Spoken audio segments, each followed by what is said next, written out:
Hello, I'm Hannah, and this is Hannah's Books.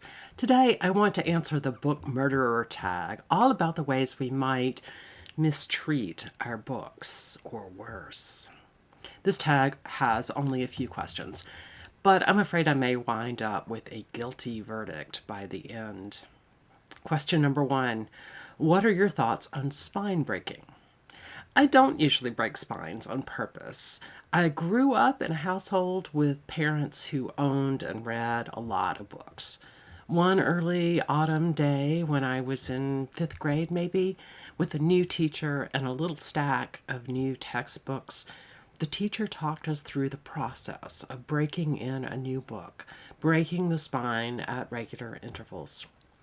I was unclear why we were doing it, but she claimed it would keep the book from falling apart later, which I did not understand. And after school that day, I went home and told my parents, who were not only astonished, but appalled.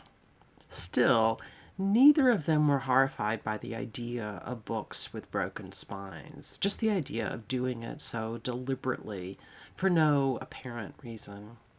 They prioritized the reading experience, especially when a very thick paperback is at all stiff. It's pretty much impossible to read it without accidentally breaking the spine.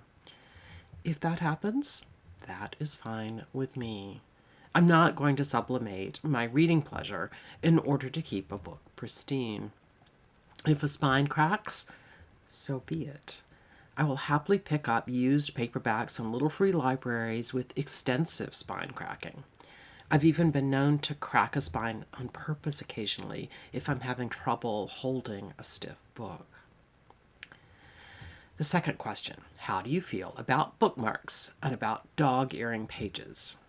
I love bookmarks. I have a stack of bookmarks that I've picked up at the library or elsewhere, but I'm just as likely to use a postcard or a junk mail flyer to stick in the book when I go refill my cup of tea.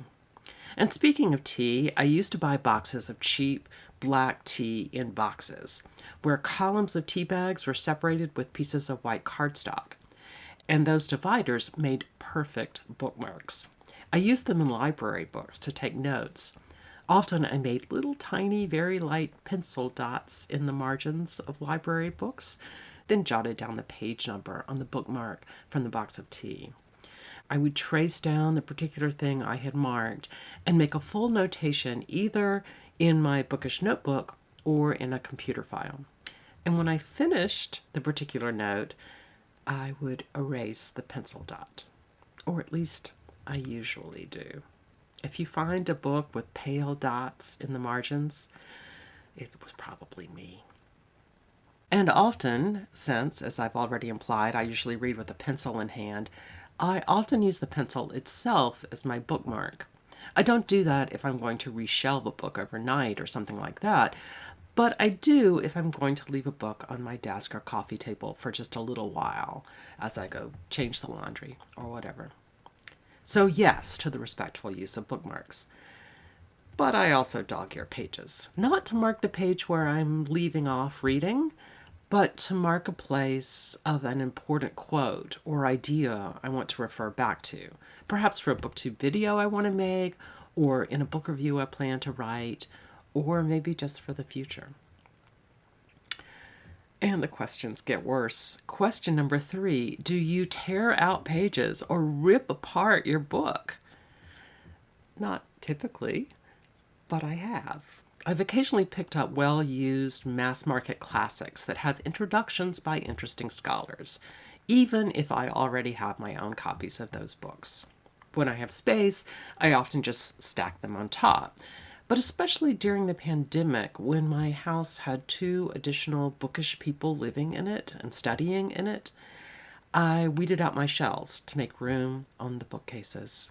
I ripped out the introductions, filed them in the fronts of my own copies, and put the torn mass markets in the compost pile in the backyard. At least at first, I was too embarrassed to put them in the recycling, where other people might see what I had done. The 4th question, do you write in your books? Absolutely. I mentioned my parents earlier in this video, and they were both people who wrote in their books too. I think my father, who was a professor, mostly wrote in his books when he wanted to refer back to particular ideas as he tried to build his own thinking in order to put together essays or books or even just lectures. My mother thought of her annotations not as markings for the future, but as a way to participate in the book in the moment. Writing in books was a way to have a bit of a conversation with the author.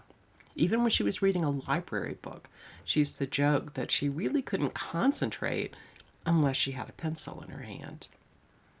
I think my own practice of writing in books is some combination of the two approaches. Question 5.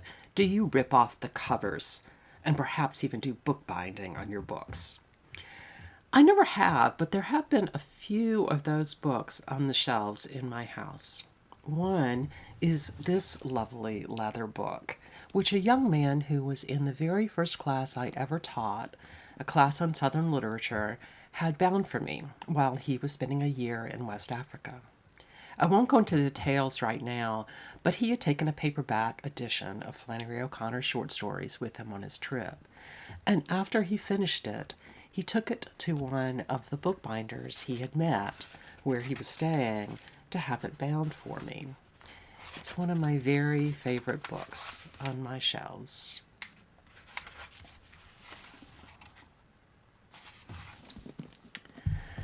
Much more recently, my son became interested in bookbinding.